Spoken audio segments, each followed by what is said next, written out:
सुंदर मंगल प्रभात। हो सकता है इस पृथ्वी पर, इस मृत्यु लोक पर कई सारे जीव शरीरों की जीवन की यात्रा का अंतिम पड़ाव हो। ये भी तो हो सकता है आज का ये सुंदर मंगल प्रभात इस पृथ्वी पर, इस मृत्यु लोक पर कई सारे जीव शरीरों की जीवन की यात्रा का नया प्रारंभ हो। हम दोनों प्रकार के जीव शरीरों की आगे की कल्याणकारी मंगलमय जीवन यात्रा के लिए हमारी सभी की ओर से, इस दिव्य स्थान से, इस पवित्र स्थान से शुभकामनाएं प्रार्थते हैं।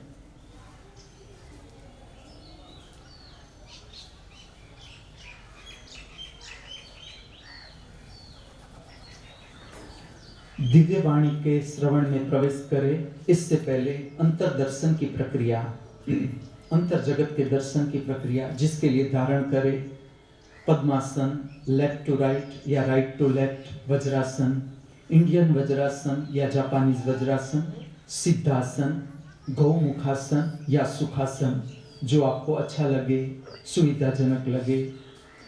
आपकी रीढ़ सीधी रखें ताकि ऑक्सीजन ग्रहण करने की क्षमता फेफड़ों की बढ़ जाए और शरीर से कार्बन डाइऑक्साइड दूर हो जाए, निकल जाए।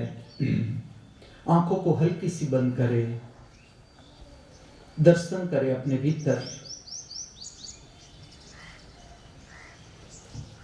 प्रथम दर्शन, शरीर की संवेदना। Watch and experience the feelings of your body।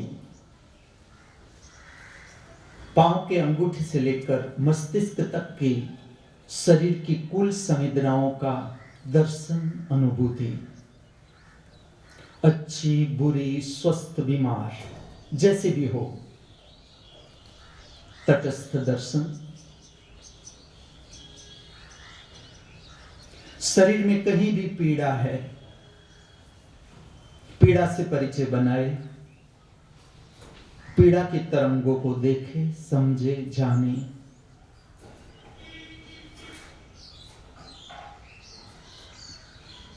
दूसरा दर्शन, आपके भीतर उद्भव होते हुए विचार या विचार की श्रृंखला का।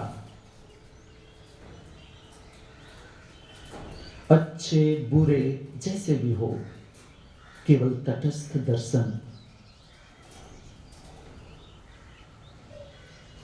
अनुभव करें जैसी शरीर की स्थिति ऐसी मन की स्थिति, ऐसे उद्भव होते हुए विचार। जैसी मन की स्थिति ऐसी शरीर की स्थिति।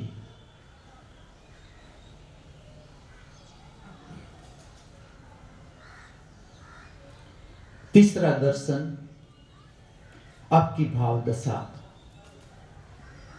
आपका mood. Watch and experience the type of your mood now. किस तरह की आपकी भाव दशा छाई हुई है आपके अंतर जगत में। अच्छी, बुरी, स्वस्थ, बीमार, जैसी भी हो, नो लेबलिंग एट ऑल। आप स्वयं अनुभव करें जैसे शरीर की स्थिति ऐसे उद्भव होते हुए विचार, ऐसा मन, जैसा मन ऐसी भाव दशा। जैसी भाव दशा ऐसा मन, जैसा मन ऐसा शरीर।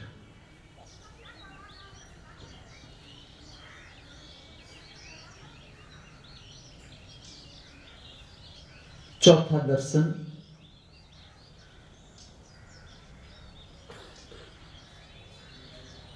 किसकी है ये पवित्र तटस्थ आंख हमारे सबके भीतर, जिसे कहो या ना कहो, प्रतिपल हमारे भीतर देखती ही जा रही है, देखती ही जा रही है, देखती ही जा रही है।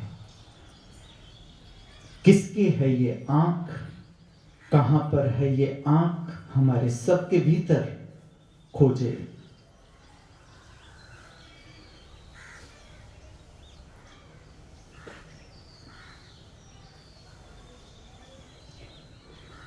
हर मनुष्य से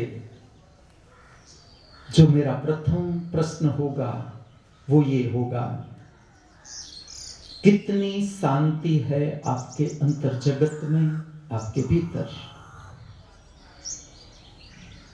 कितनी शांति की अनुभूति कर रहे हो आप अपने अंतर जगत में? शरीर के तल पर, मन के तल पर, भाव के तल पर। नई सुनहरी भोर, नई सुनहरी भोर का नया सूर्य, नए सूर्य की नई ताजी किरणें, नई ताजी हवा, नई ताजी बहार, नया जीवन, नया सुनहरा दिन। कितना उत्साह है आपके भीतर, आपके हृदय में, कितना उल्लास, कितनी उमंग, कितना आनंद। नए दिन के नए कर्म करने के लिए आपके हृदय में कितना उत्साह है। दर्शन करें।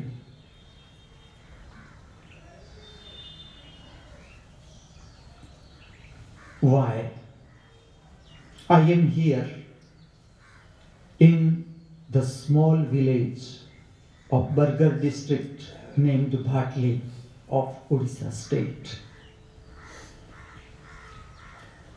Garuda Gamana Garuda Dvaja Narahari Namo Namo Garuda Gamana Garuda Dvaja Narahari Namo Namo। साहित्य शब्द को सुने, राग को सुने। दक्षिण भारतीय शास्त्रीय संगीत, कर्नाटकी क्लासिकल संगीत, हिंडोलम, जिसे उत्तर भारत में कहते हैं मालकोंस। रिपीटिंग। गरुड़ गमन गरुड़ ध्वज नरहरि नमो नमो। श्रीमन्नारायण श्रीमन्नारायण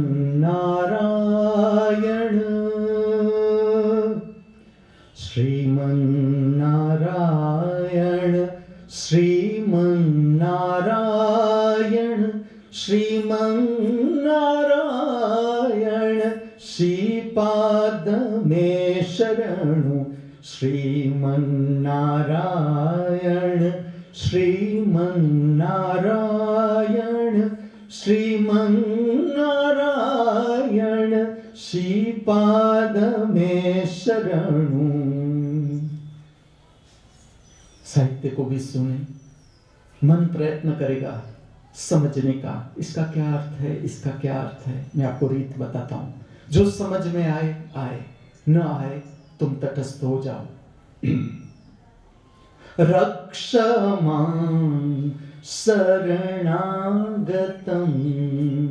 वर्धमां शरणागतं। जीव की रक्षा किससे? जीव की रक्षा प्रमाद से, जीव की रक्षा कामना से, वासना से, जीव की रक्षा क्रोध से, घृणा से, ईर्ष्या से, तिरस्कार से, जीव की रक्षा अहंकार से, जीव की रक्षा अज्ञान से, अजागृति से। रक्षमां शरणागतं वर्धमां शरणागतं। जैसे जैसे हम जीवन जीते जाए, जीवन कैसा होना चाहिए? बोझ रहित। जीवन में आनंद बढ़ना चाहिए, शांति बढ़नी चाहिए, मित्रता का भाव बढ़ना चाहिए, उल्लास बढ़ना चाहिए, उत्साह बढ़ना चाहिए, स्वास्थ्य का ज्ञान बढ़ना चाहिए। रक्ष मां शरणागतं वर्ध मां शरणागतं। शरणागति किसकी? शरणागति उस प्रबुद्ध पुरुष की जिसने जीवन जीने का ज्ञान पूर्ण रूप से प्राप्त कर लिया। रक्ष मां शरणागतं वर्ध मां शरणागतं। पक्षिवान गण पद्मजा रमण पद्म शयन पद्मनाभ प्रभो रक्ष मां। भोर का समय, कंठ चक्र का चेकिंग, गड़बड़ नहीं, टूटी नहीं आवाज, अर्थात वात पित्त कफ अपनी जगह पर ठीक ठाक। ये सारी रचनाएं विष्णु के संबंध में है। आज का जो विषय है जगन्नाथपुरी का मंदिर, उसका संदेश, जो दिव्य आकृति है, एक दिव्य कलाकार ने जो प्रकट की इस पृथ्वी पर, इस तरह की आकृति जिसका अद्भुत संदेश। तुम्हें कोई ऐसा मंदिर नहीं मिलेगा जिसमें इस तरह की आकृति हो। जो अर्थघटन में करता जाऊं, आपको समझाता जाऊं, आप स्वयं अनुभव करें और खोजें कि इस तरह का मंदिर कहीं आपको मिलता है। पूरे जगत में तुम्हें कहीं भी इस तरह का मंदिर नहीं मिलेगा। विष्णु का अर्थ है परम विस्तार, बहिर्गामी एवं अंतर्गामी। अनंत विष्णु का अर्थ है, विष्णु शब्द जो आया जिसने अनंत को जाना, जो प्रतिपल नया, प्रतिपल ताजा, प्रतिपल जन्म लेता हुआ, वो जिसने जाना, चाहे वो बहिर्गामी विस्तार हो, चाहे वो अंतर्गामी विस्तार हो। विस्तार हमारा सबका भविष्य ठीक से समझा जाए तो हमारा जीवन संकुचितता से पैदा हुआ, संकुचितता से। लेकिन ठीक से जीवन को समझा जाए तो हम परम विस्तार की ओर बह रहे हैं, परम विस्तार की ओर। ये पड़ाव है, जन्म है, हमारा पड़ाव है।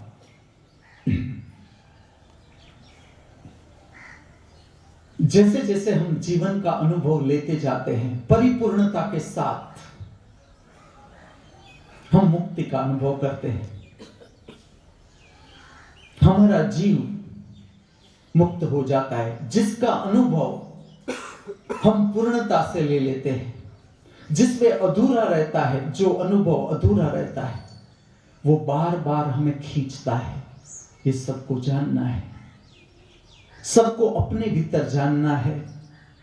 सच में मेरे भीतर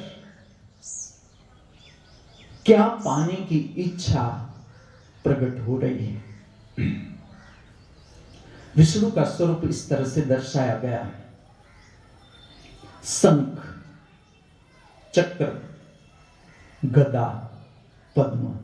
आप पुरानी आकृतियां देखोगे तो इसमें विष्णु की जो मूर्ति है इस तरह से है। एक हाथ में शंख है, एक हाथ में चक्र है, एक हाथ में गदा है, एक हाथ में पद्म है। ये संकेत है। क्या विष्णु का अर्थ ऐसा है कि वो कभी थे अब नहीं? क्या जगन्नाथ का ऐसा अर्थ है कि वो कभी था जगत का नाथ और आज नहीं, या भविष्य में नहीं होगा? ये हमारा जीवन का केंद्र है। जो जहां पर हमें समझना चाहिए वो हमें चुकना नहीं है। जगन्नाथपुरी के मंदिर का जो संदेश है उसको गहराई में ले जाने के लिए पहले मैं तुम्हें समझा रहा हूं विष्णु का स्वरूप, क्योंकि कृष्ण को विष्णु का अवतार माना गया। उसका क्या मतलब?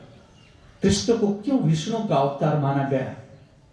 इसलिए कि जो विष्णु के अधूरे कर्म थे इस पृथ्वी पर, उसने जहां से छोड़ा ज्ञान का कर्म, मनुष्य को ज्ञान बांटने का जो कर्म था, जिसके लिए उसका जन्म था, जन्म का उद्देश्य था, वो जहां पर समाप्त हुआ कृष्ण ने उठा लिया। कि कहां तक काम किया विष्णु ने, उसे आगे मार्गदर्शन करने के लिए स्वयं कृष्ण इस पृथ्वी पर मौजूद हुए, प्रकट हुए, अवतरित हुए।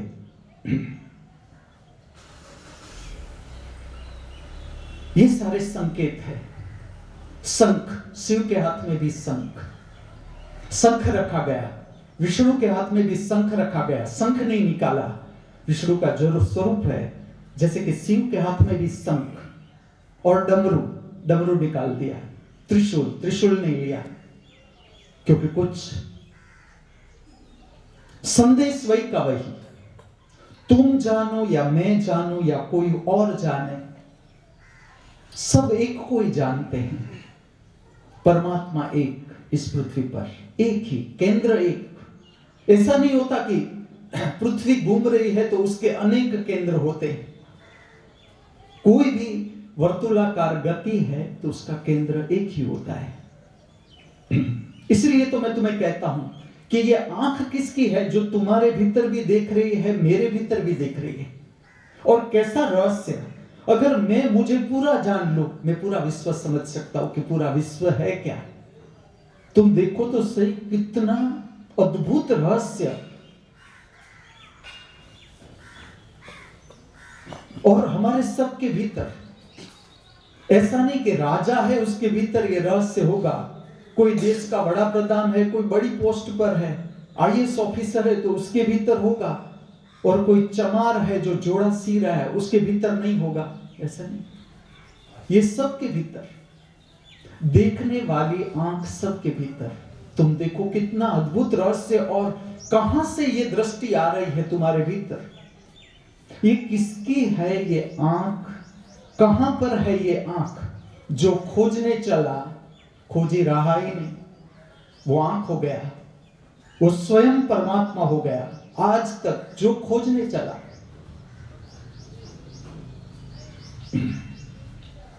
क्योंकि खोज मन संबंधित है, और मन अंत नहीं। इस पृथ्वी का, इस जीवन का अंत विचार नहीं, इस जीवन का अंत इच्छा नहीं, इस जीवन का अंत मन नहीं।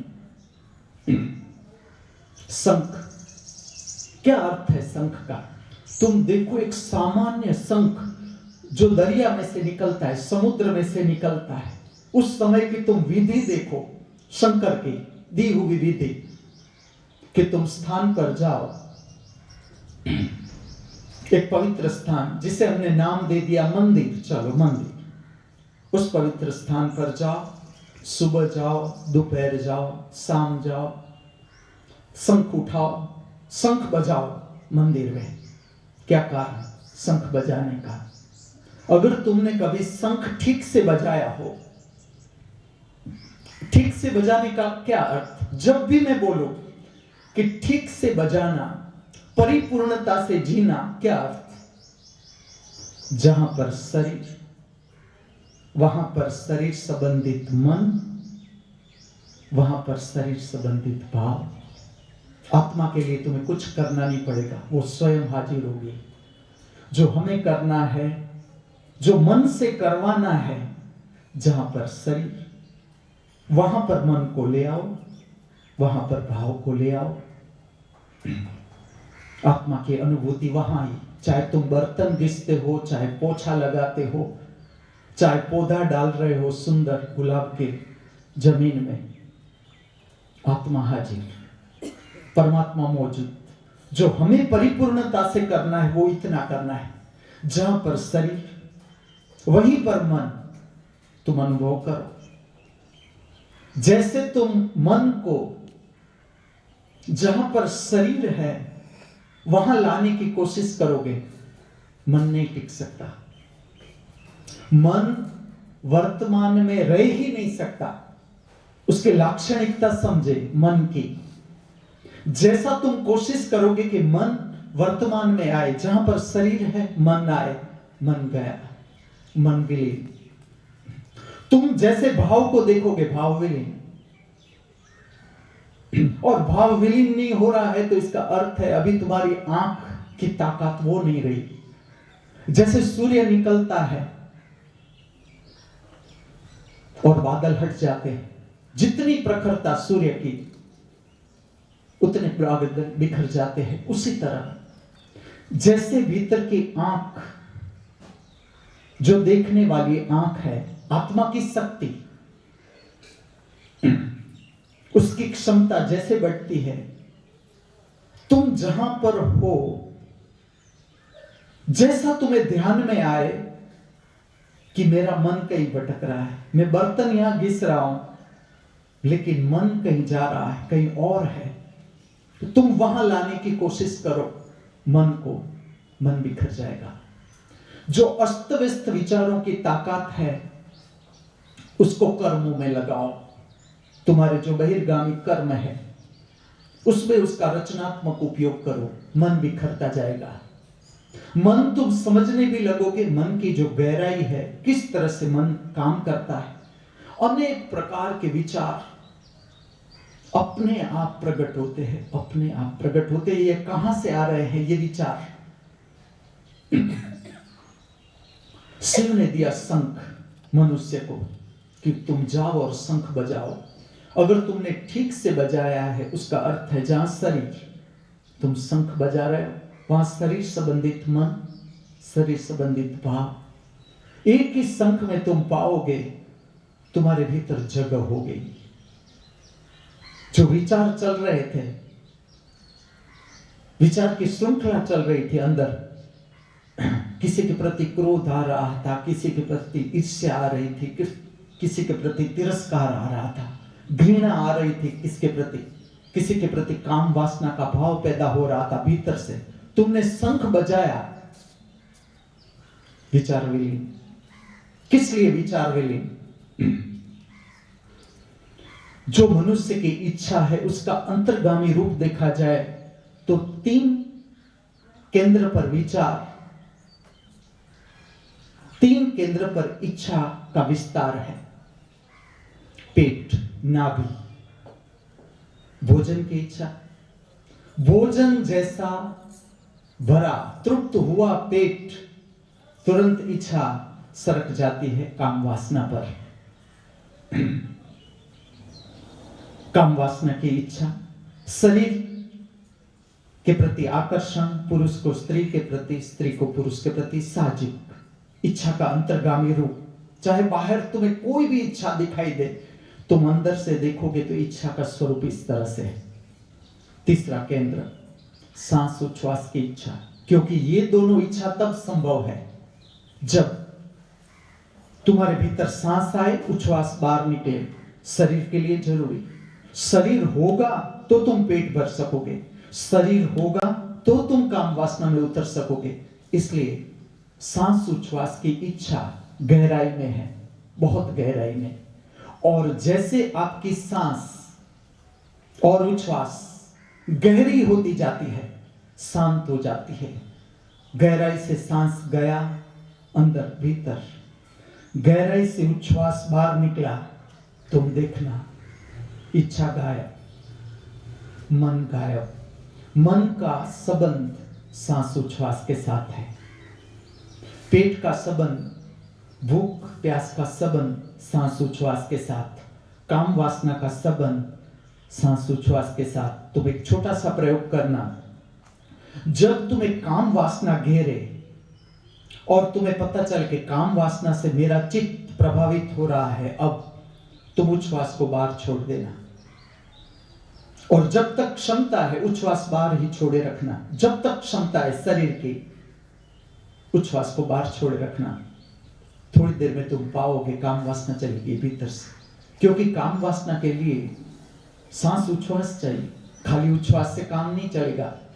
उच्छ्वास बाहर ही रोकी रखी तो सबसे पहले प्राण सब छोड़ देंगे, उसे चाहिए सांस, जीने के लिए सांस चाहिए। सांस और उच्छ्वास दोनों चाहिए, और तुमने उच्छ्वास बाहर ही छोड़ के रख दी, तो पहले वो सांस लेने की और काम करेगा प्राण। और ऐसा कोई भी नकारात्मक भाव है तुम्हें हैरान कर रहा है, जैसे क्रोध है, अहंकार का भाव है, ईर्ष्या का भाव है, तिरस्कार का भाव है, कोई भी भाव, तो उच्छ्वास को बाहर छोड़ दोगे, तुम देखोगे भाव विलीन हो गया। और जितना तुम्हारा सांस उच्छ्वास पर नियंत्रण, उतना तुम्हारा मन पर नियंत्रण। ये सारा संबंध, मन का सारा संबंध, विचार के उद्भव का सारा संबंध सांस उच्छ्वास के साथ है। तो प्रक्रिया क्या है? तुम शंख बजाते हो, ये शिव ने दी विधि, शंख बजाओ। जैसे तुम शंख बजाओगे तुम देखोगे उच्छ्वास बाहर चला जाएगा। शंख बजाने के लिए उच्छ्वास को तुम्हें बाहर फेंकना पड़ेगा शंख बजाने में।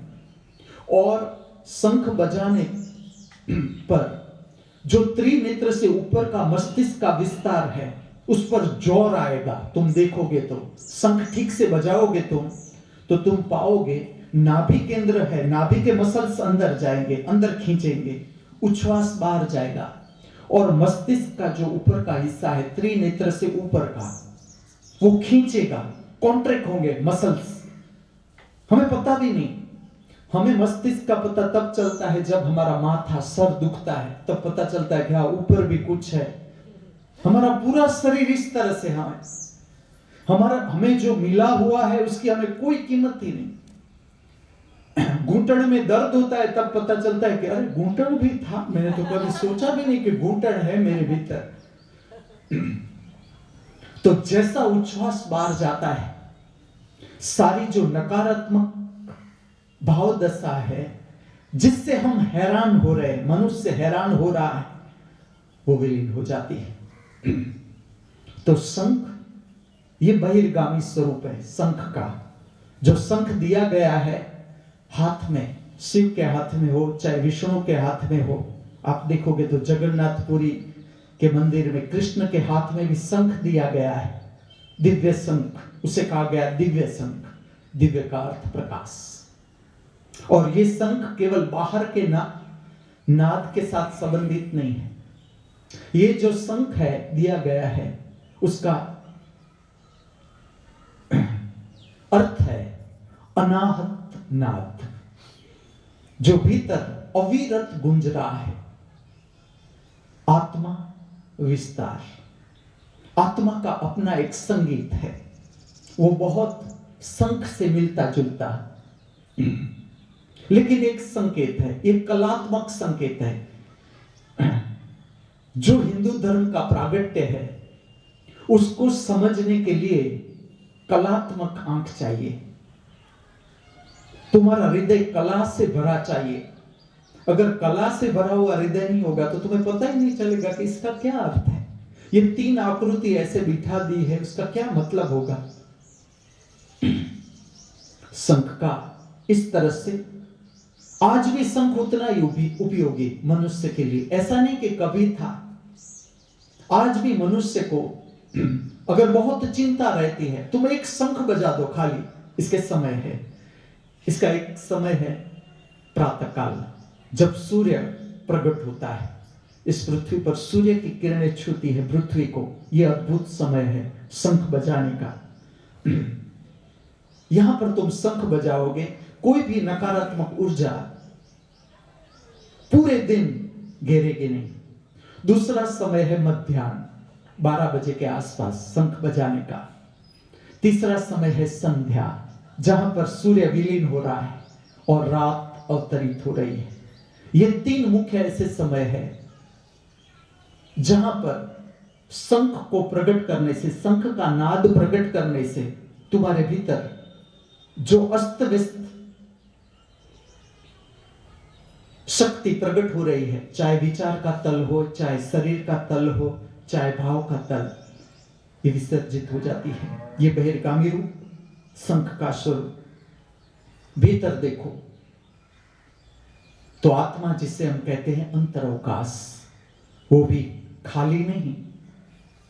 ये स्पेस जिस तरह से हम बाहर देखें तुम जरा अमास की रात में भी देखना, तुम आकाश में अपनी आंख दूर ले जाकर देखना, जहां तक तुम्हारी आंख देखे पूरा विस्तार देखना, तुम पाओगे ये आकाश खाली नहीं, ये बाहर का रूप, परमात्मा का बाहर का रूप, अनंत रूप।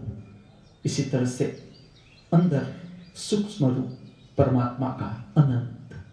बाहर के लिए दो आंख देखने के लिए, द्वंद्व, पूरा संसार चलता है द्वंद्व से, एक से नहीं चल सकता। परमात्मा के दो दिव्य हाथ, स्त्री पुरुष, दाम्पत्य जीवन, एक छोटा सा संसार, परमात्मा का ही एक छोटा संसार जिसमें परमात्मा प्रकट, उसकी छोटी सी लीला एक घर में चल रही है। पूरी पृथ्वी, अनेक मनुष्य, अरबों जीवों, अरबों प्रकार के, कुछ हमें दिखते हैं, कुछ दिखते भी नहीं, ऐसे जीव जो अपनी जीवन की यात्रा कर रहे हैं। अनंत परमात्मा का रूप, चाहे तुम बाहर जाओ, चाहे तुम तुम्हारे भीतर उतरो। चक्र, जहां पर भी चक्र है उसका अर्थ है वृत्ति, जो सदा गोल घूमती है। जिस पृथ्वी पर है, तुम बराबर समझना है, जो पृथ्वी पर हम जीवन की यात्रा कर रहे हैं वही वर्तुलाकार घूम रही है। तुम देखो, पूरी पृथ्वी जिस पर हम हमारा जीवन जी रहे हैं, तुम पृथ्वी से बाहर तो जा नहीं सकते। वैज्ञानिक कब से अपने टांगे पछाड़ रहे कि पृथ्वी से कूदे, चांद पर चले जाए। तुम हजार करो, जिस तरह से इस प्रकृति का नियम है उसी तरह से तुम्हें जाना होगा। एक हद से तुम बाहर निकले, तुम नष्ट हो जाओगे, क्योंकि इस अनंत के साथ इस तरह से काम नहीं लिया जा सकता। मैं तुम्हें उसका रास्ता दिखाता हूं, अनंत को कैसे जानना है, अनंत को कैसे समझना है। जो चक्र है उसका अर्थ है वृत्ति, और जो हमारा मन पैदा हुआ वो भी ऐसे ही पैदा नहीं हुआ।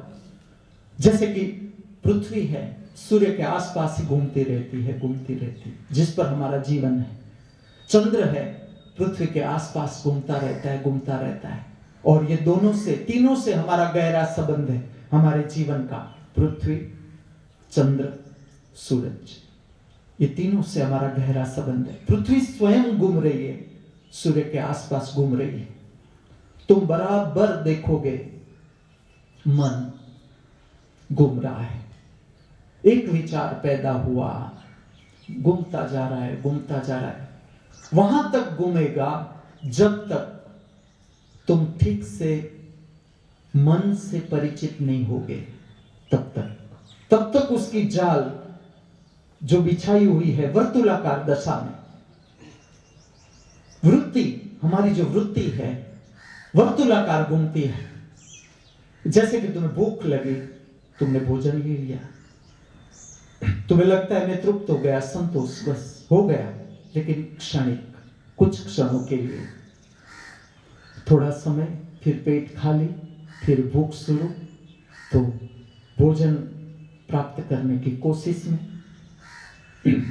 काम वासना, तुमने अनुभव लिया शरीर का, तृप्त हुए, तुम्हें लगता है तृप्त हुए, लेकिन फिर जैसे काम वासना का केंद्र काम वासना के रसायनों के साथ भरता है, फिर से काम वासना की इच्छा शुरू होती है। इस तरह से हर एक इच्छा वर्तुलाकार स्थिति में घूमती है, हर वृत्ति वर्तुलाकार, और मनुष्य को पता भी नहीं। एक समय आता है कि तुम पहचानना शुरू करते हो। मनुष्य को यह भी पता नहीं कि मुझे भूख लगी है और खाना है। ये सब कुछ अपने आप हो रहा है, अपने आप। जैसे भूख लगी है, तुम्हें कुछ भी, कोई भी खाना हो, तुम खाना शुरू कर देते हो, पता भी नहीं कि मैं क्या खा रहा हूं। सच में शरीर के लिए जरूरी है, अगर है तो कितनी मात्रा में जरूरी है ये मेरे शरीर के लिए। भोजन में शांति बहुत जरूरी।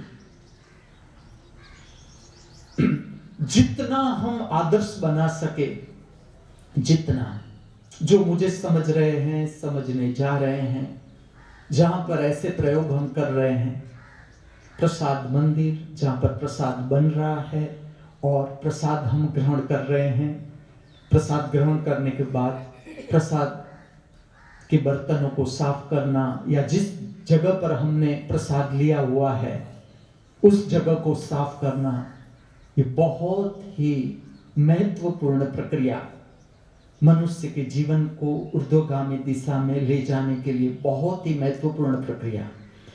कि जो भोजन है इस तरह से भोजन है कि भोजन के दरमियान जिस तरह का तुम्हारा मन है, जब तुम भोजन ग्रहण करते हो तब जिस तरह का तुम्हारा मन है, जिस तरह का तुम्हारा भाव है, वो जब तक भोजन की शक्ति तुम्हारे शरीर में रहेगी तब तक वो भाव तुम्हारे भीतर रहेगा। इतना गहरा संबंध है भोजन को। जिसने जाना उसने ये कहा कि अन्न ब्रह्म है। अन्न का ग्रहण करना, उसमें तुम्हें ब्रह्म का अनुभव हो सकता है, सत्य का अनुभव हो सकता है, लेकिन इसके लिए इसके ग्रहण करने की जो रीत है वो ठीक होनी चाहिए। तुम अपना अभ्यास कर सको, स्थान ऐसा होना चाहिए, कोई किसी को डिस्टर्ब न करे। कोई भोजन ले रहा है जिससे जो अच्छा लग रहा है, जो मात्रा में अच्छा लग रहा है, जिस तरह से वो ले सके शांति से, ऐसा स्थान होना चाहिए। और हम जितना आदर्श बना सके, मैं हर हमेशा कहूंगा कि भोजन के दरमियान ऐसी शांति हो कि चम्मच की आवाज भी नहीं आनी चाहिए। तुम कौर चबा रहे हो उसकी आवाज भी पास में जो बैठा है उसके कानों में नहीं आनी चाहिए। क्योंकि अनाज जब हम भीतर डालते हैं बहुत बड़ी प्रक्रिया शुरू होती है, हमारे भीतर बहुत बड़ी प्रक्रिया शुरू होती है कि एक तो ये समझना है कि उस समय में भाव क्या है, भीतर भाव सबको समझना है। मैं तो अभी यहां पर बहुत सुंदर चल रहा है कि भोजन ग्रहण करने से पहले प्रार्थना बहुत जरूरी है। मनुष्य के लिए जो भविष्य में उपयोगी प्रार्थनाएं हैं, शाब्दिक प्रार्थना का स्वरूप कैसा होना चाहिए, पूरी प्रार्थनाएं प्रकट कर रहा हूं मैं कि भोजन से पहले किस तरह की प्रार्थना होनी चाहिए। तुम्हारे भीतर तुम शब्द बोलोगे, मन को दिशा मिल जाएगी। नहीं तो मन अस्त व्यस्त भटक रहा है। समझ लो तुम भोजन ग्रहण करने के लिए बैठे हो, उससे पहले कुछ ऐसा समाचार आया कि तुम्हारा कोई रिलेटिव हॉस्पिटल में दाखिल है, आज उसका एक्सीडेंट हो गया है। तुम्हारे भीतर धक्का लगेगा, शौक आएगा, चिंता पैदा होगी, भय पैदा हो जाएगा। किसी के साथ तुम्हारा झगड़ा हुआ है, भोजन लेने से पहले उसके विचार चल रहे हैं तुम्हारे अंदर, उसके प्रति क्रोध आ रहा है, घृणा आ रही है, तिरस्कार आ रहा है। अब इस भाव के साथ तुम भोजन ग्रहण करोगे तो जो भोजन की शक्ति है तुम्हारे भीतर, उसकी दिशा जाएगी क्रोध की ओर।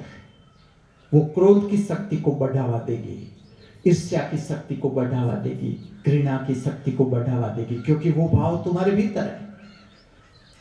तुम्हारे भीतर अच्छा भाव नहीं, नकारात्मक भाव चल रहा है और तुम भोजन ले रहे हो।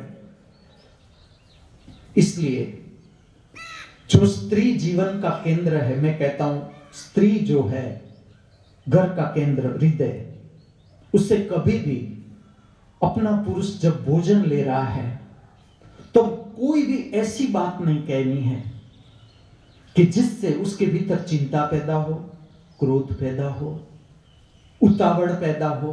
समझना, उतावड़ मन का लक्षण। आत्मा कभी उतावड़ में हो ही नहीं सकता। उतावड़ का अर्थ है मैं यहां पर हूं, वो ठीक नहीं, मुझे कहीं और पहुंचना है। उतावड़ पैदा हो रही है और तुम भोजन ले रहे हो। भोजन की शक्ति मिलेगी मन को। और कौन सा मन?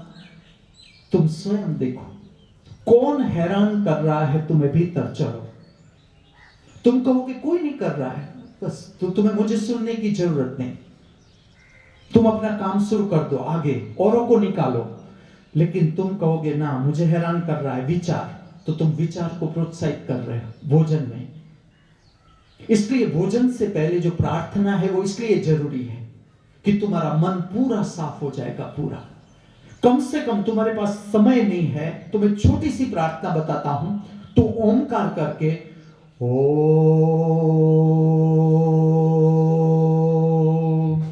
शांति शांति शांति। 3 केंद्र, नाभि, काम वासना और हृदय, भाव शरीर, तीनों में शांति। ओंकार प्रकट किया, डाइजेशन भी बढ़ जाएगा, डाइजेशन की शक्ति भी बढ़ जाएगी, पाचन की शक्ति भी ओंकार करने से। और जो भीतर भोजन से शक्ति पैदा होगी वो शांति की ओर बहेगी। शांति का अर्थ है आत्मा, अशांति का अर्थ है मन, शांति का अर्थ है आत्मा। तो जो शांति शब्द है वो भोजन की शक्ति को खींच जाएगा स्पेस की ओर, ऊर्ध्वगामी दिशा में शक्ति बहना शुरू हो जाएगी। मन, हैरान करने वाला मन, उसे शक्ति नहीं मिलेगी भोजन से। जरूरत से ज्यादा जो शक्ति है जो हम भोजन से लेते हैं, शरीर स्वयं संचित शक्ति। इसलिए मैं हमेशा कहूंगा साधक और इनबैलेंस बॉडी, अर्थात तुमने साधना ठीक नहीं समझी। ठीक से तुम्हारी साधना होगी, जागृति तुम्हारे जीवन में होगी, तुम्हारा अस्त व्यस्त शरीर होना संभव ही नहीं। मैंने मेरे शरीर के साथ प्रयोग किए, उस पर से ही मैं तुम्हें कहता हूं कि कहीं कुछ गलती हो रही है, तुम्हारा भोजन ठीक नहीं, इतनी जरूरत ही नहीं, और तुम जरूरत से ज्यादा भोजन दे रहे हो तो तुम्हारा शरीर अस्त व्यस्त, तोंद बढ़ गई, थाई बढ़ गई, कमर बढ़ गई, हाथ बढ़ गए, बाइसेप्स बढ़ गए, तुम्हारा शरीर सिमेट्रिकल होगा। ठीक से तुम्हारी साधना, जिसका केंद्र भोजन है, भोजन से शुरू होगी। तुम अस्त व्यस्त भोजन ले ही नहीं सकते। मैं तुम्हें कहता हूं, शरीर अगर ठीक से, शरीर को श्रम दिया गया, शरीर से एक्सरसाइज की गई, तुम्हें भोजन प्रलोभन पैदा नहीं कर सकता तुम्हारे अंदर। धर्म का अर्थ ये नहीं है कि केवल हम लेक्चर सुने या शास्त्र पढ़े। धर्म का अर्थ है तुम जीवन जीना शुरू करो, तुम जीवन का अनुभव लेना शुरू करो, तुम्हारा ज्ञान बढ़ता जाएगा। ये सारी बातें तुमसे मैं इसलिए कह रहा हूं कि तुम्हारी नजर पड़े अपने कर्म पर। जो कर्म तुम करते जा रहे हो पूरे दिन, उसमें गहराई आए, समझ में गहराई आए। वृत्ति जो सदा वर्तुलाकार घूमती है, तुम उससे मुक्त हो जाओ। मन के हाथ में हम नहीं होने चाहिए। जब तक मन के हाथ में हम हैं, तब तक हम मनुष्य हैं। मन का साम्राज्य जब तक हमारे ऊपर है, तब तक हम मनुष्य हैं। जब तक इच्छा जीत रही है, हमारे ध्यान के बाहर इच्छा हमारे ऊपर काम कर रही है, तब तक हम इच्छा के संकट में हैं, तब तक हम मनुष्य हैं।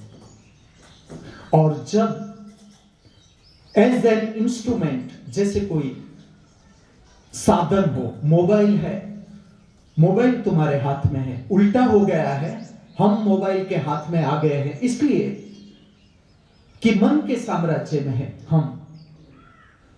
मन जीत रहा है, मनुष्य की आत्मा नहीं जीत रही।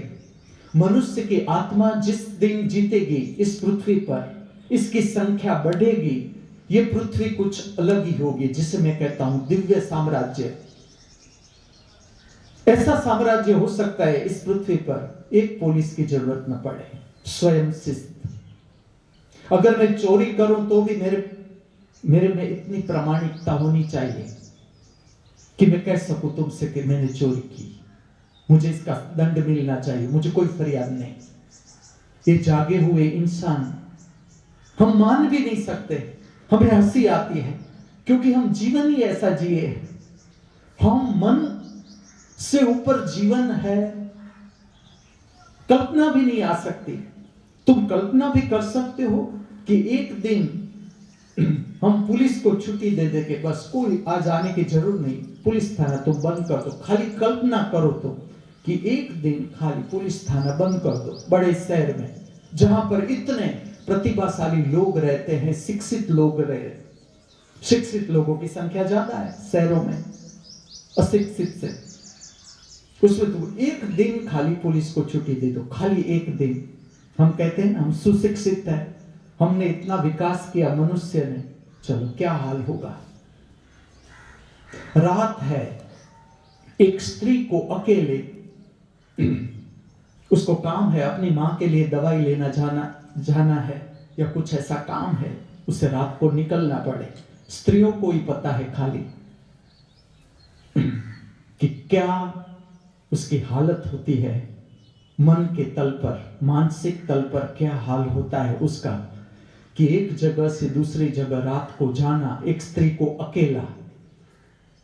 बहादुर होती है स्त्रियां, मैं ऐसा नहीं कहता कि वो डरपोक है स्त्रियां, लेकिन क्या हाल है स्त्रियों का कि जब सुशिक्षित समाज में कि एक स्त्री को एक जगह से दूसरी जगह यात्रा करनी है अकेला, सबको पता है कि क्या हाल होता है। 10 पुरुष के बीच जब एक स्त्री काम करती है कार्यालय में, मैंने भी किया है काम, मैंने जाना है मन पुरुषों का किस तरह से बातें होती है। और एक स्त्री काम करती है, एक क्लार्क आती है, नई लड़की है, अभी वो आ रही है ऑफिस में, उसकी दशा क्या हो जाती है, वो कितनी घबराहट में रहती है, क्या हाल होता है उसका। ये मैं इसलिए कह रहा हूं कि इससे ऊपर का जीवन संभव है। किस तरह से संभव है? जहां पर तुम्हारा शरीर, वहीं पर तुम्हारा मन। ये अभ्यास है, ये और कुछ भी नहीं। हम आज तक ऐसे जी रहे थे कि हमें पता ही नहीं कब हम विचार के पीछे दौड़े, कब विचार हमें खींच गया, पता भी नहीं चला कि ये विचार मुझे खींच गया। कब क्रोध हमने करना शुरू कर दिया, क्रोध के बाद भी पता नहीं चलता कि मैंने क्रोध किया, ये ठीक नहीं, मैं ही कारणभूत हूं। ये तो हम मानने के लिए तैयार ही नहीं। अगर सत्य हूं तो मैं एक, बाकी पूरा जगत असत्य। लेकिन जब हम हमारा जीवन ही देखेंगे तो पता चलेगा कि सच में दिव्यता है मेरे जीवन में, सच में। इसलिए मैं प्रश्न पूछूंगा, कितनी शांति तुम्हारे भीतर, कितना सुकून? हर वक्त पूछना है, हर वक्त।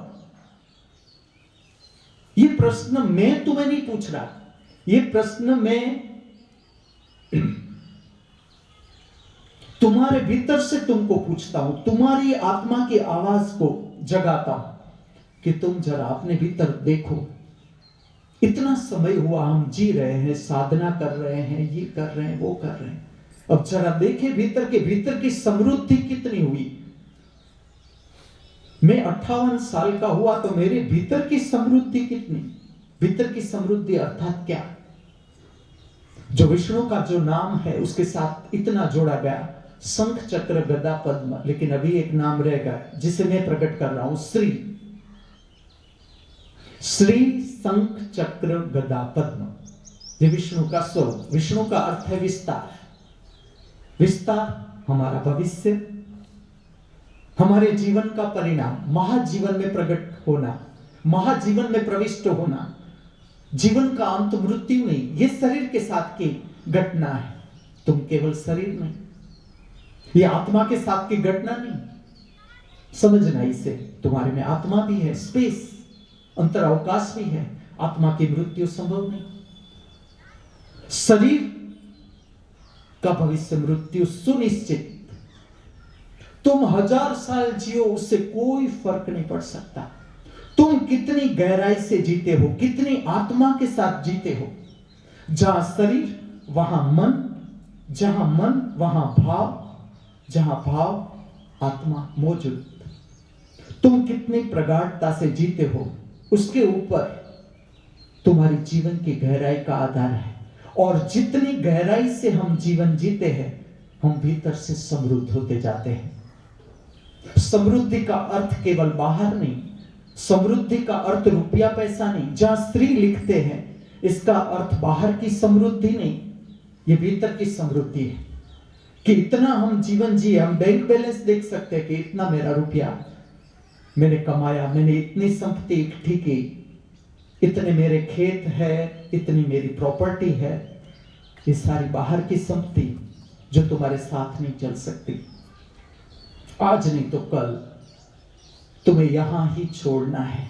ये हम जानते हैं, लेकिन जब कोई कहता है तब जानते हैं, फिर डूब जाते हैं उसमें। कैसे पता चलेगा?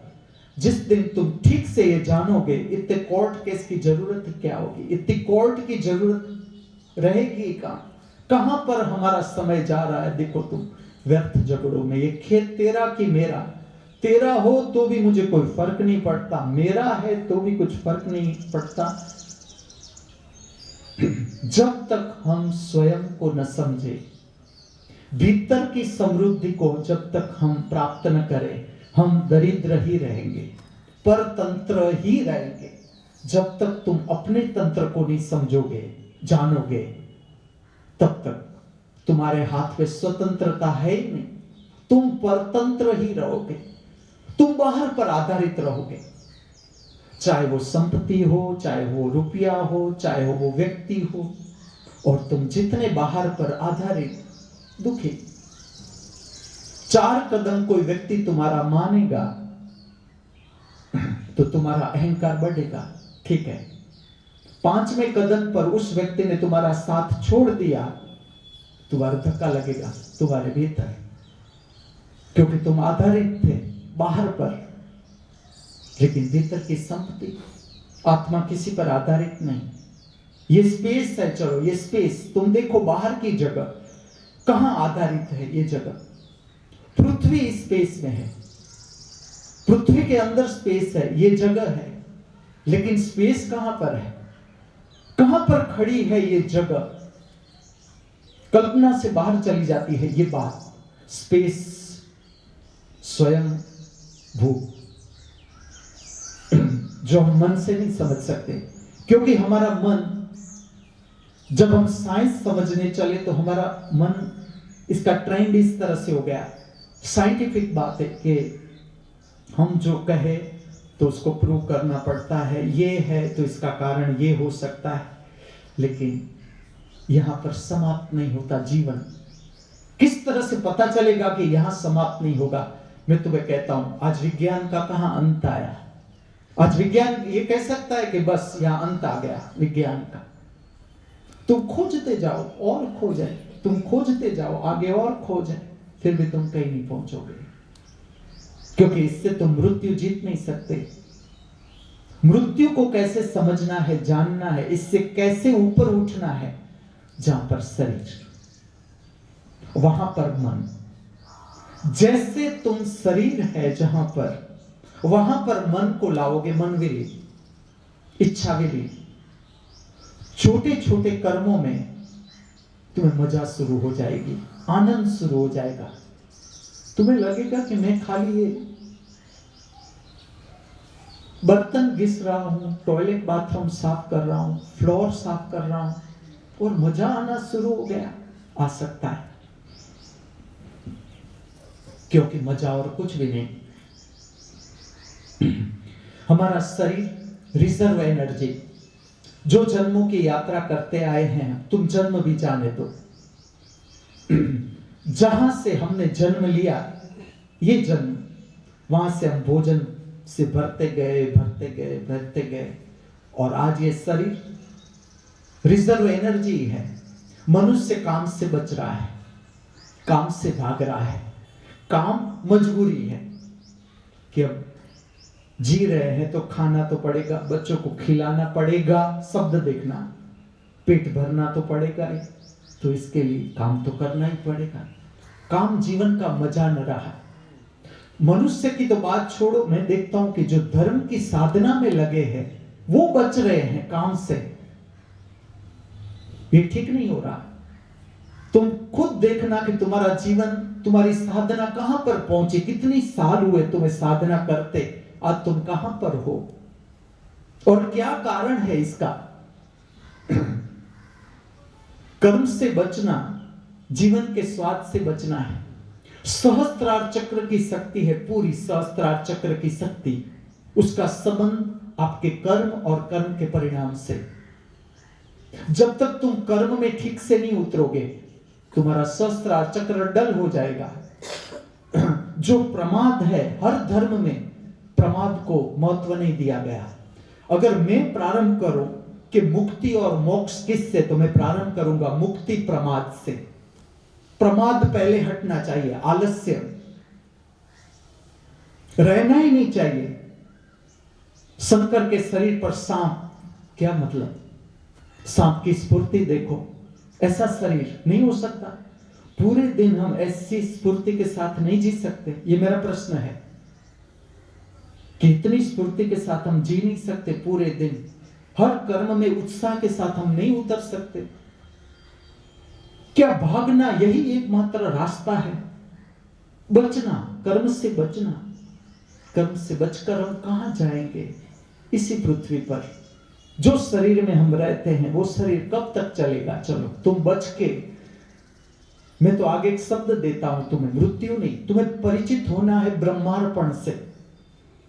कर्म करते करते करते करते अपना शरीर डिसॉल्व करते जाओ, अर्पण करते जाओ।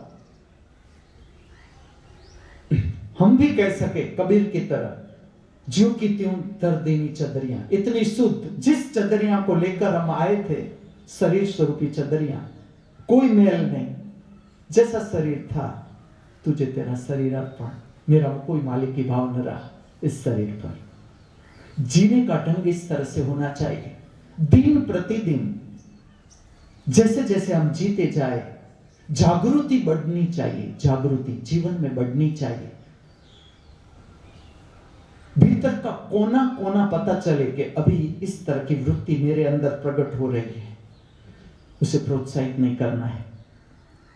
मेरे भीतर क्रोध आ रहा है किसी व्यक्ति के प्रति, मैं किसी और व्यक्ति के ऊपर डाल देता हूं कि तूने ऐसा किया, तूने मुझे गाली दी, इसलिए मेरे भीतर क्रोध आया, तू मेरे समक्ष आया इसलिए मेरे भीतर से काम वासना उठी।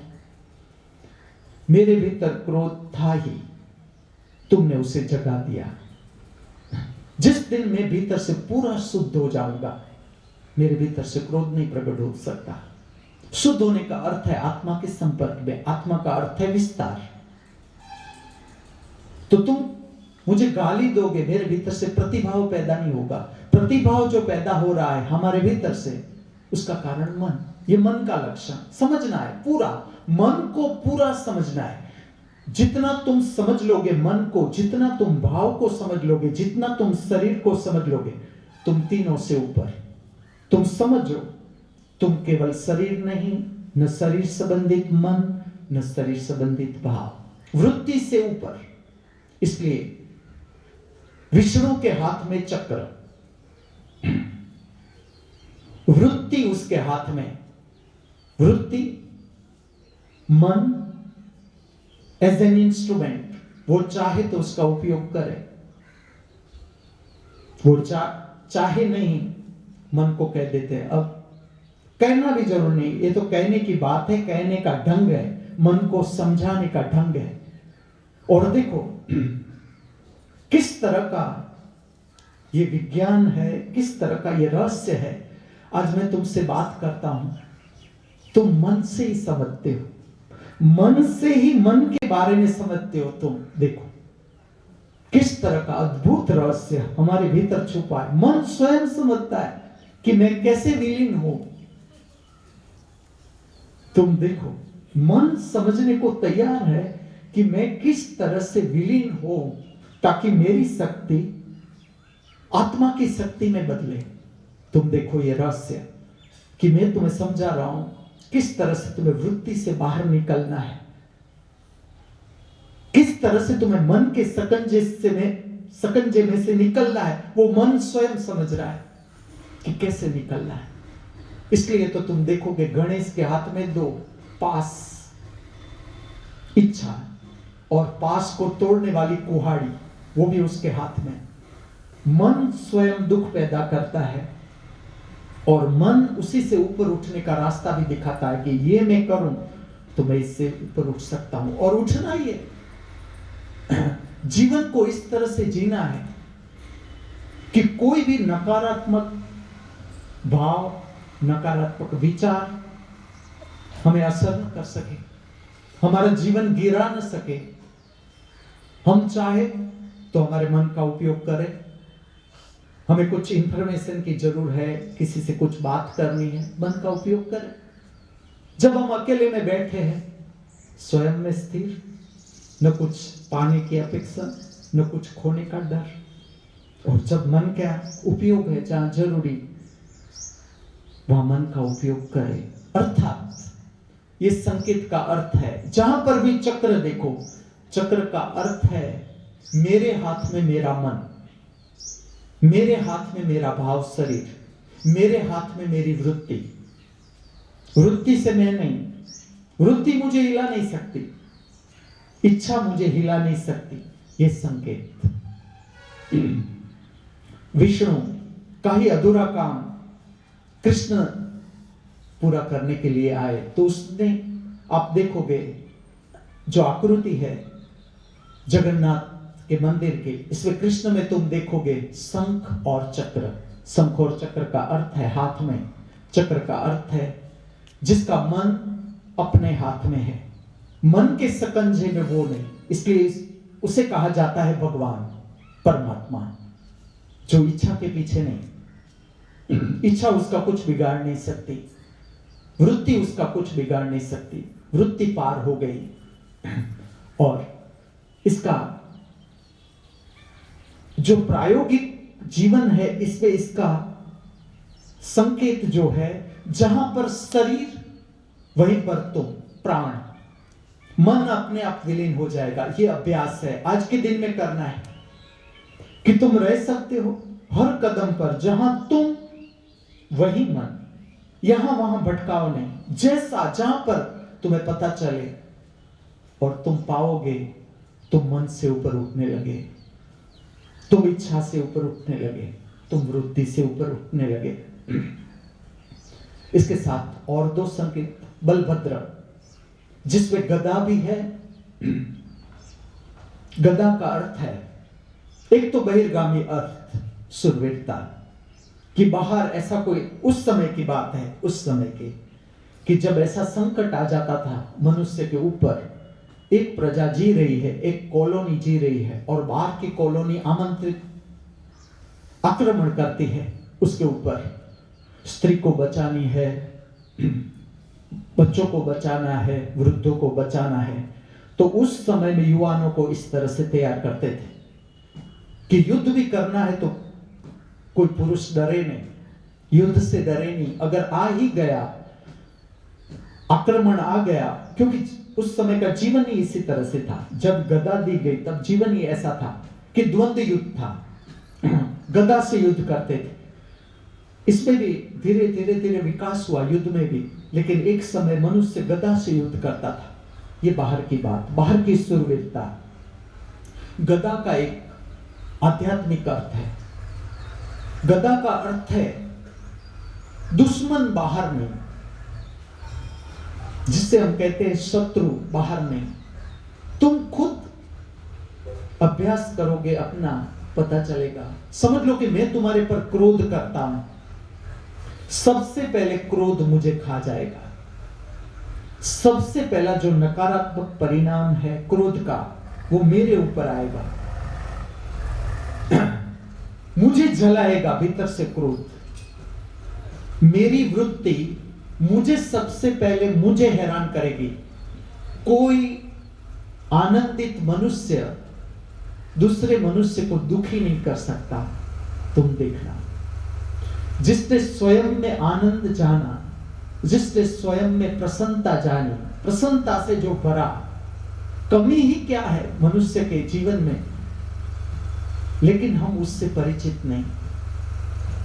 हम भीतर से दुखी हैं तो हम दूसरों को दुखी करेंगे। अगर मैं भीतर से दुखी हूं तो जो भी मेरे आसपास, पहले तो कोई आसपास आएगा ही नहीं, भागेगा मुझसे सब, क्योंकि मैं ही भीतर से दुखी हूं। कौन पसंद करेगा? दुखी व्यक्ति के पास जाकर करेगा क्या? क्रोध मुझे पहले जलाएगा, फिर और मनुष्य को नुकसान करेगा, लेकिन पहले मुझे जलाएगा।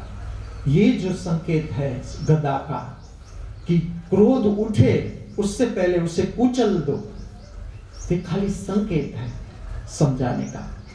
तुम आज का दिन अभ्यास करो कि वृत्ति तुम्हारे भीतर से जगी, तुमने देखा कि ये वृत्ति जग रही है भीतर से, समझ लो कि खाना है, कम है और खाने वाले हम इतने हैं, तो ऐसा तुम्हारे भीतर से भाव आ रहा है कि ये मिठाई खाली मैं ही खा जाऊं, किसी और को न मिले, क्योंकि एक ही पीस है तो किसी और खा जाए इससे पहले मैं खा जाऊं।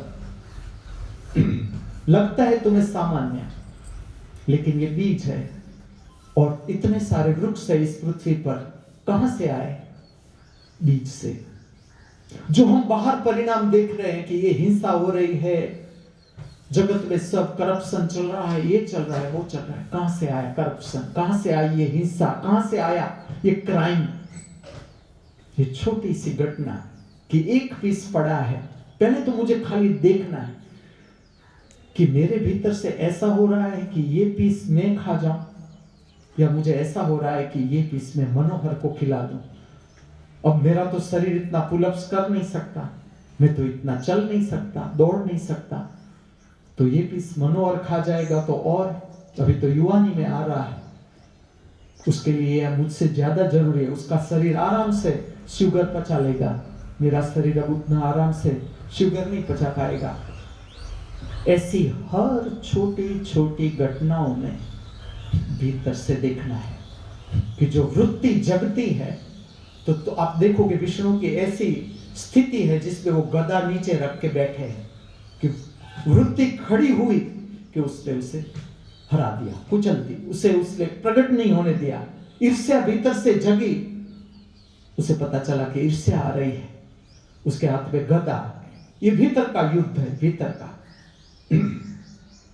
पद्म विष्णु का स्वरूप, पद्म जहां पर भी देखो कमल, तुम देखो कितना सुंदर कमल, कमल को खाली तुम देखोगे, खिलता हुआ कमल अगर तुमने देखा हो, ये विष्णु के साथ संबंधित है। उसका अर्थ है खिली हुई आत्मा की शक्ति। जब पूरी खिल जाती है तो वो कमल की तरह हो जाती है। और ये बहुत सुंदर संकेत है। जो कमल है कीचड़ में प्रकट होता है। हमारा मूलाधार चक्र जिसे हम कहते हैं, मूलाधार चक्र की शक्ति, जहां पर काम वासना भी प्रकट होती है और मल मूत्र का विसर्जन का काम होता है, वहां से ये शक्ति प्रकट होती है। उसे कमल के साथ कमल का संकेत लेने का कारण ये था, जिस तरह से कादव में कमल खिलता है, उसी तरह से, बिल्कुल उसी तरह से हम भोजन लेते हैं। भोजन, खाना पीना आखिर मल मूत्र में बदलता है, मल मूत्र में। और जो वो मल मूत्र का संग्रह हो रहा है और शरीर से बाहर फेंका जा रहा है, वहां से शक्ति प्रकट होती है। काम वासना की शक्ति भी शक्ति ही है, वो बहिर्गामी शक्ति है जिससे ये संसार चलता है, संति पैदा होता है। वो ही शक्ति भीतर जाती है, आत्मिक रूपांतर में बदलती जाती है, आत्मा की शक्ति में बदलती जाती है। वही शक्ति भीतर की देखने की क्षमता बढ़ाती है, वही शक्ति, और आखिर में पूरा कमल खिल जाता है। तो विष्णु के साथ कमल जोड़ा गया है। लेकिन तुम यहां देखोगे, जगन्नाथपुरी का मंदिर देखोगे, बलभद्र के हाथ में हल दिया गया है, गदा दी गई है, सुरवीरता, बाहर भी सुरवीरता, भीतर भी सुरवीरता, निर्भयता। इसके साथ हल, क्या अर्थ? हल का। उस समय में हल किसानों के लिए बलभद्र की भेंट है कि तुम खेती करो, उसमें तुम हल का उपयोग करो। तुम्हें आश्चर्य होगा, ये हल इंट्रोड्यूस किया बलभद्र ने कि तुम्हारी खेती है, उसमें तुम हल का उपयोग करो। ये खेती किसानों की जो है, मेहनत भी कम पड़ेगी और तुम ज्यादा पाक पैदा कर सकोगे। और किसान नमस्कार के योग्य ही है। तुम जब किसी किसान के साथ रहोगे तब तुम्हें पता चलेगा कि क्या तपश्चर्या है। कोई तपस्वी की तपश्चर्या किसान की तपश्चर्या को पहुंच नहीं सकती। जब हम अंदर से देखते हैं, अपने आप नमस्कार आ जाता है कि ये जो अनाज इतनी मेहनत करके उगाते हैं वो हम खाते हैं। ये गेहूं उगाने में कितनी मेहनत है, चोखा उगाने में कितनी मेहनत है, कितनी मेहनत। यहां का वहां हुए पूरा नष्ट हो जाता है पाक। पानी जरूरत से ज्यादा हो गया, कम हो गया, खाद जल्दी ज्यादा हो गया, कम हो गया, पाक गायब, जल जाता है। किसानों को उस समय में भी इतना रिस्पेक्ट दिया गया, हल को पद्म हटा दिया।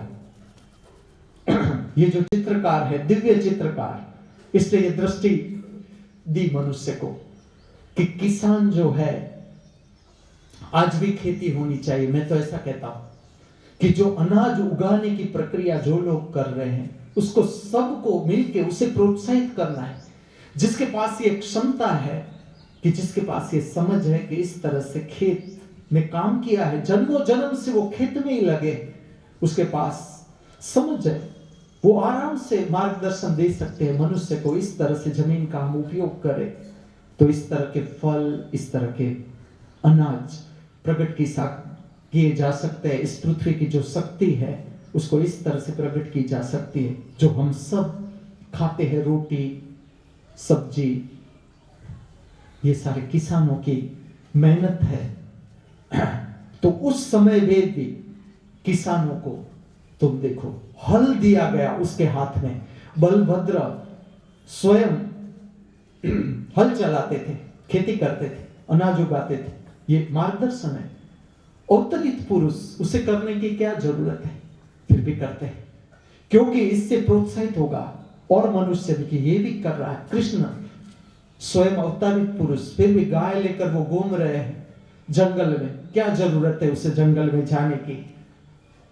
लेकिन गाय की जो पवित्रता है, मनुष्य को समझाने के लिए शिव शंकर, उसने भी गाय को इतना महत्व दिया कि कैसा प्राणी। आज भी देखो, हम हमारा आंगन है, हमने गोबर से लिपा हुआ है। कोई भी प्राणी का मल है वो इस तरह से काम नहीं आ सकता। जिसका मल मूत्र भी मनुष्य को इतना काम आता है। वो गाय लेकर कृष्ण घूम रहे, उसके साथ उसने गाय जोड़ दी, अपना स्वरूप और गाय भी उसके साथ। हाँ, ये भी है कि उसका जन्म भी गाय में से ही था। जब प्राणी थे गाय में से थे। गाय के साथ इतना जो लगाव है वो भी ऐसे नहीं। शिव है, उसके साथ भी गाय जोड़ी गई, गाय का परिवार जोड़ा गया और पवित्रता है ही। जब मनुष्य समझेगा, फिर से ये संभव है कि गृहस्थी घर में गाय को महत्व देगा। फिर से ये इस तरह का प्राणी है कि तुम्हारे जीवन में आने वाले बहुत से संकट टाल देता है। ये इतना पवित्र प्राणी है। ऐसे ही नहीं जोड़ा गाय को, जो कृष्ण के साथ जोड़ी हुई है वो ऐसे ही नहीं जोड़ी। आगे भी मेरा मार्गदर्शन ये रहेगा कि जिसकी क्षमता है, जिस गृहस्थी की क्षमता है, तुम देखना पैसों का हम लोग क्या उपयोग कर रहे हैं। क्लब में जा रहे हैं, पैसे जा रहे हैं शराब में, मनुष्य के व्यसन में जा रहे हैं।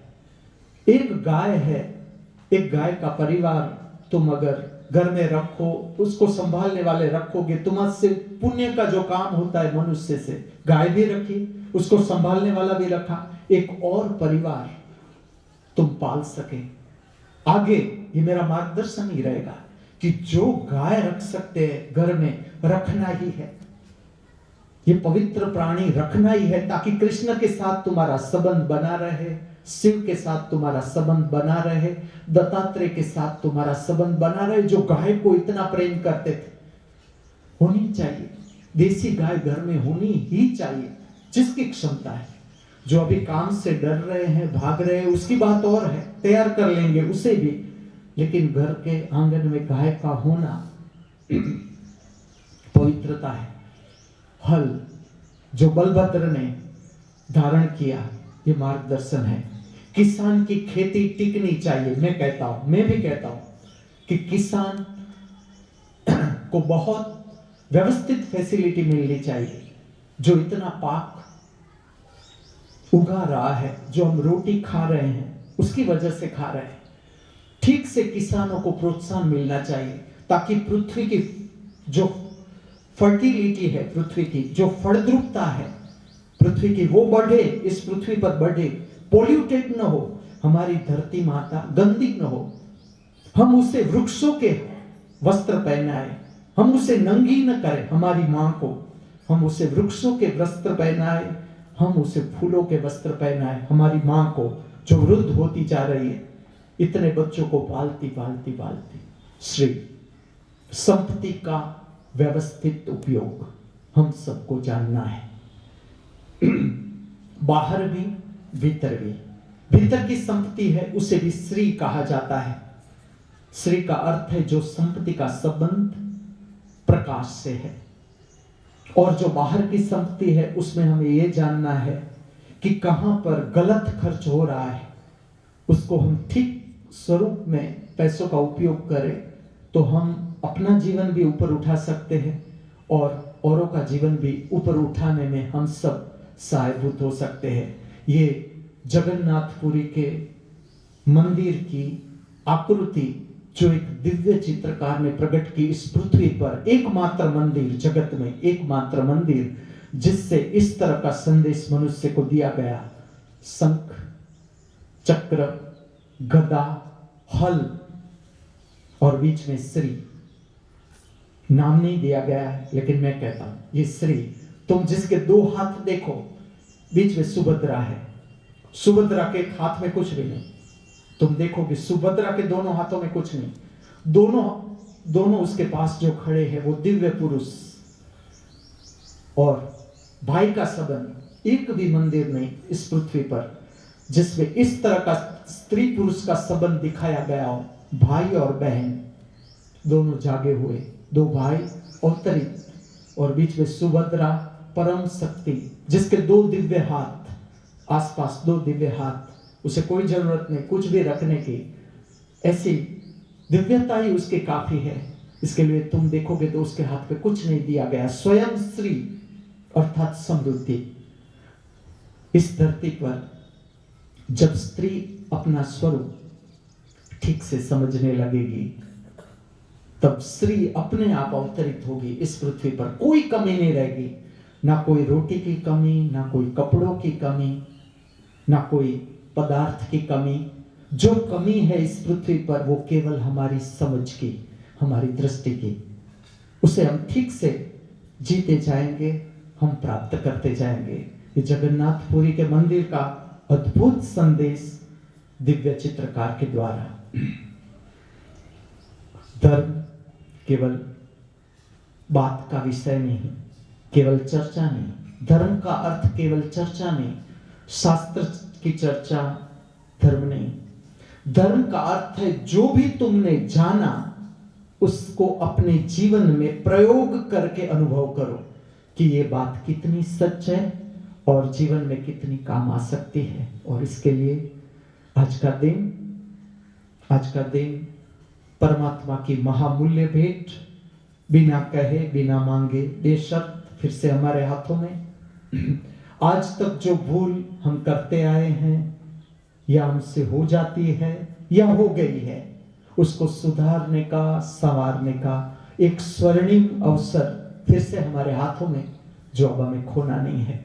याद रखना, आज का ये दिन जीवन में कभी भी वापस नहीं लौटेगा। इसलिए आज का ये दिन हम सब पूर्णता के साथ, समग्रता के साथ, हृदय में आनंद, उल्लास, प्रेम, मस्ती, मित्रतापूर्ण भाव लिए जी सके, ऐसी प्रातःकाल की हमारी सबकी मंगल भावना, ऐसी प्रातःकाल की हमारी सबकी मंगल प्रार्थना। अस्तु।